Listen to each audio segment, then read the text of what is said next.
Hi everyone. Thanks for joining us on our second step to an exciting and fun journey ahead. Today's focus will be on how to become better learners, how to improve ourselves so that we can learn the most from each other. I'll start by stating a few obvious. We love to spread knowledge, but most of us don't like getting lectured. We love to motivate each other, but we also get jealous at times.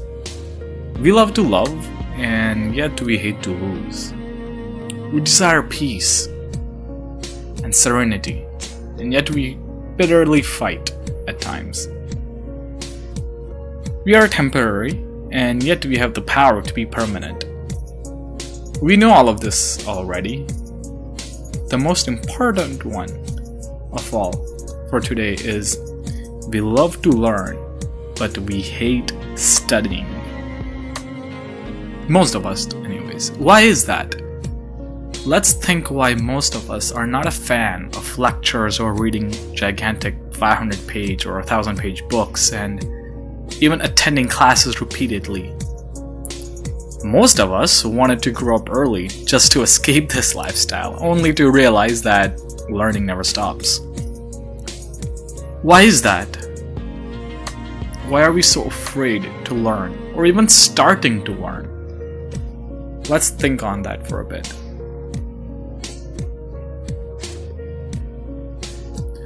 Well, a couple of things came to my mind. So, number one, recently we have been told that we all learn differently. Some of us learn by viewing, some of us by writing, some of us by listening, and that the current model of one size fits all, for the most part, is ineffective. Now, I came across some very interesting research, and I won't go into too much depth of it in this discussion, but I will leave a link below. The second point is that technology has been the inhibiting factor, and the lack of it is making studying boring. Again, if you were to look at history, humans have been able to exchange information and teach each other long before modern electronic technology was invented. So not sure if I follow this one either. Number third is we are told human attention span is 15 minutes, and thereafter it starts stagnating. Again, if this were true, then most surgeons or NASCAR drivers or even professors wouldn't be able to do most of their tasks. The fourth point, and this has been one of the most interesting ones that I've come across, we have been told that certain genes make it easy for us to grasp one thing over another. Again, not sure how true that is. That notion was actually proven wrong a couple of 100 years ago. Back in the day, a farmer's son or daughter can only become a farmer, but nowadays they can learn anything they wish, as we have seen time and time again. One of the most current common misconception is that one gender may be better at quantitative subjects while the other may be better at, linguistics.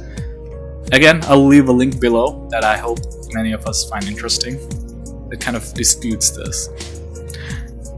And I can go on and on about false assumptions or propagandas or beliefs that we all have come across, that we all have kind of taken them up as being truthful or as facts. And there will be thousands of reasons that tell us that we can do nothing but inhibit us from taking that first step to learn something.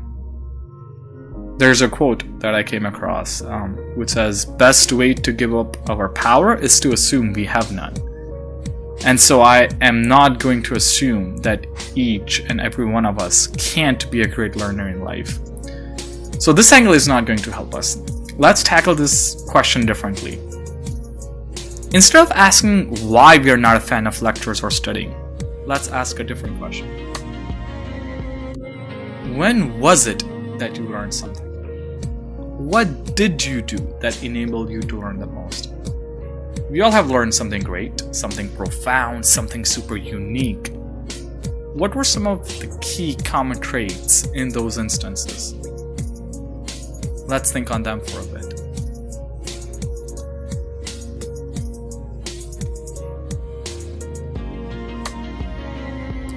Again, I came up with a couple.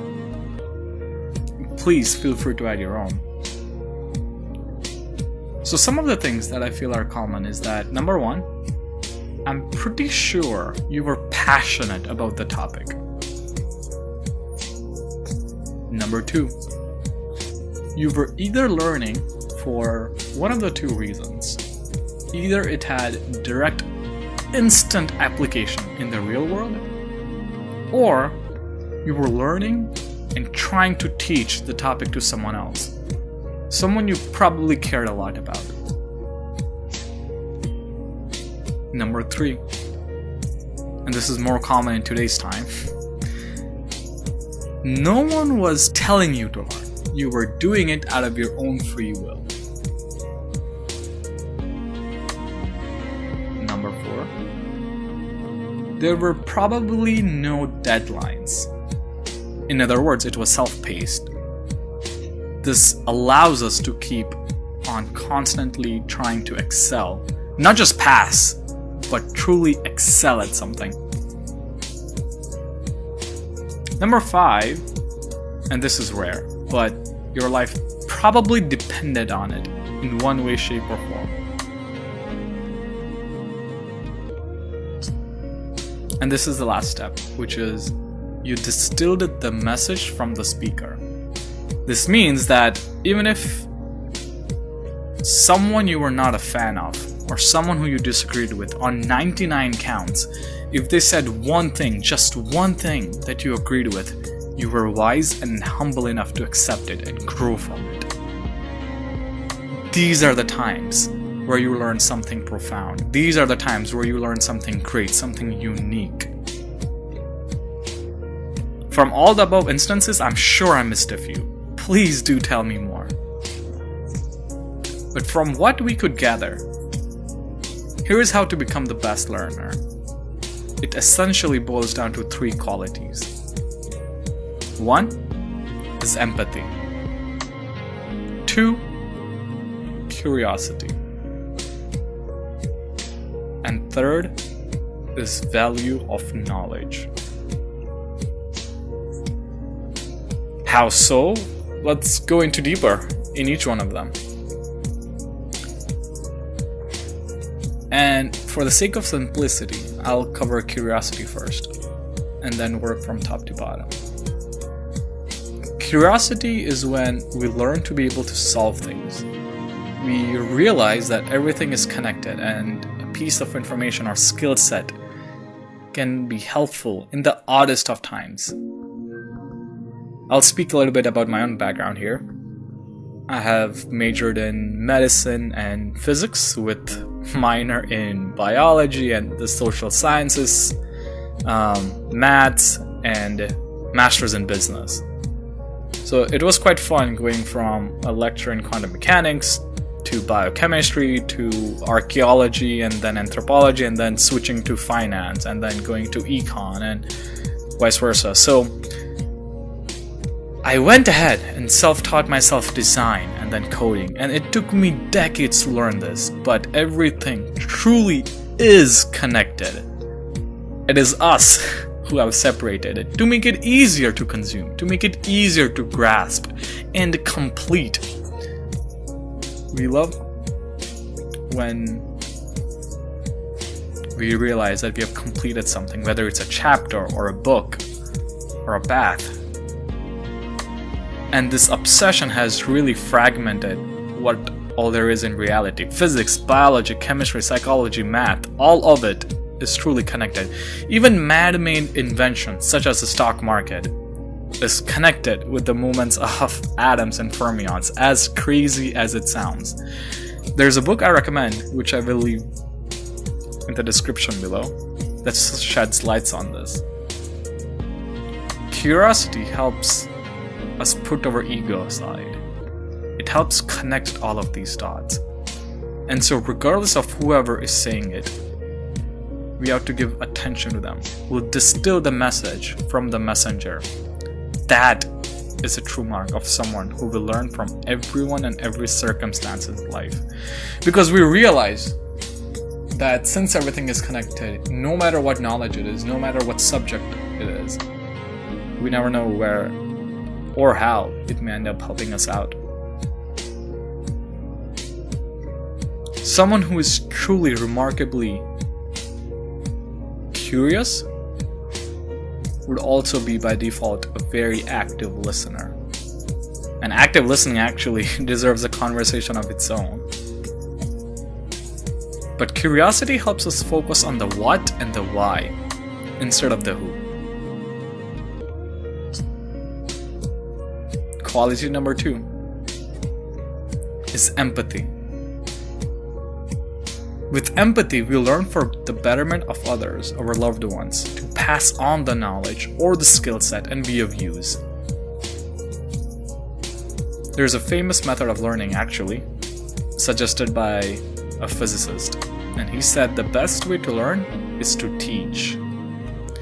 And we can only be a great teacher if we put our hearts in it. So this is where empathy comes in. If there's a bigger and better drive than just our short-term gain,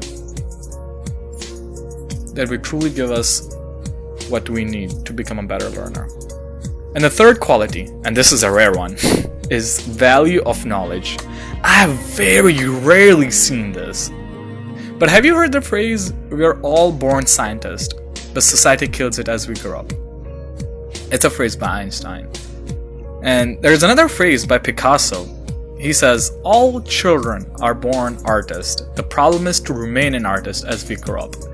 And I laughed initially when I came across both of these quotes.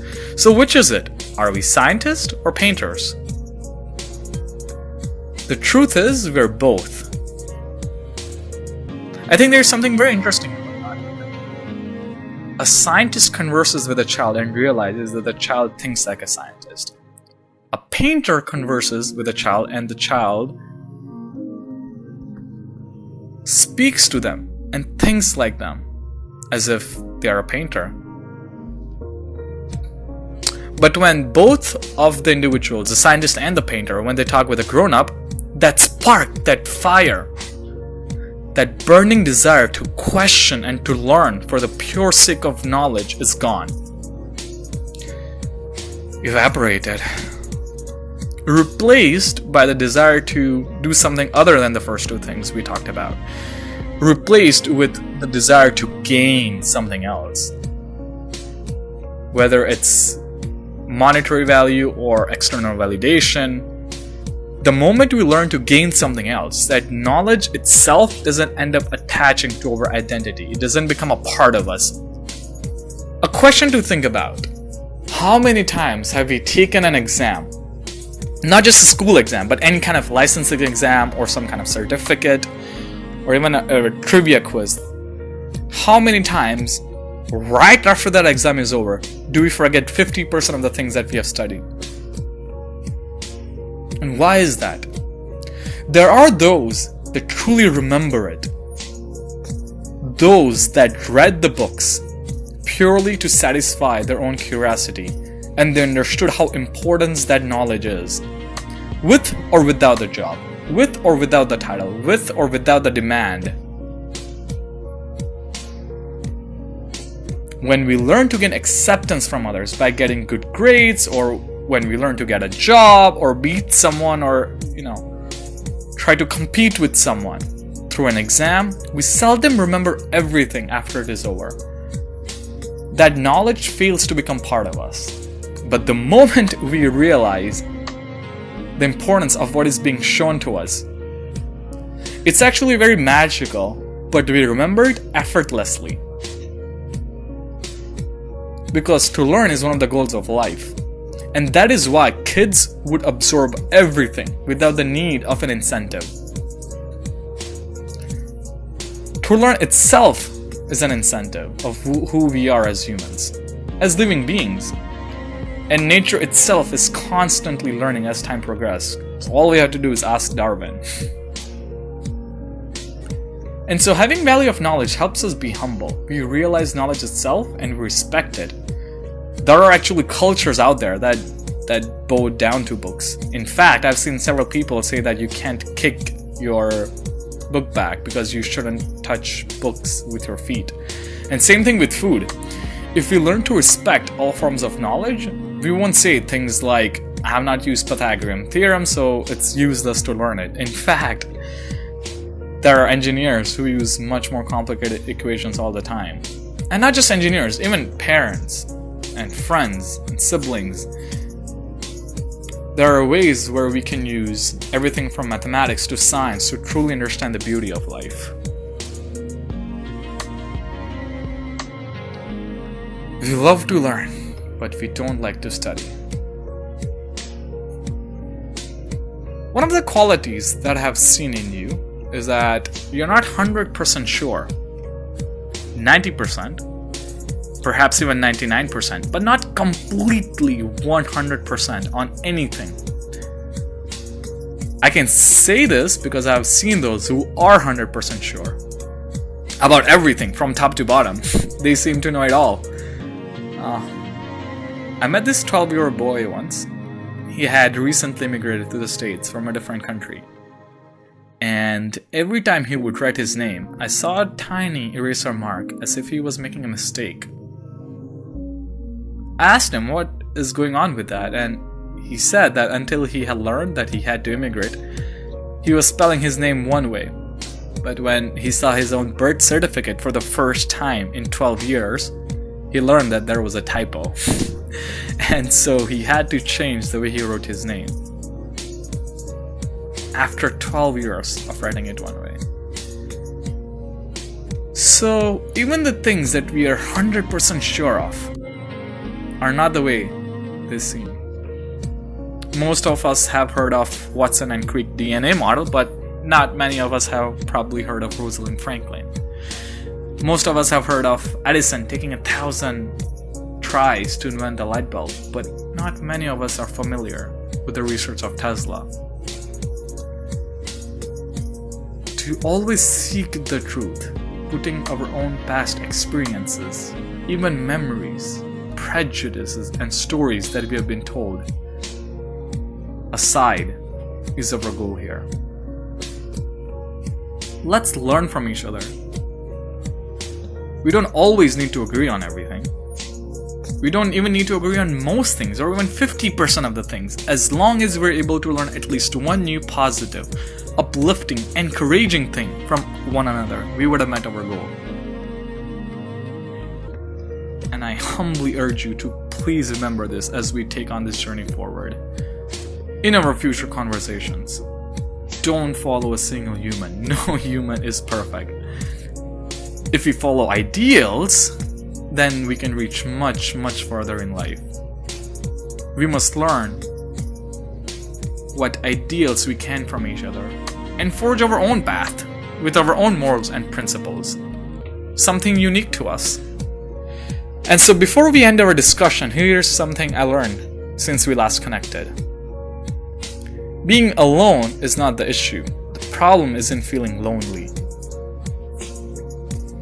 Being alone but at peace is blissful.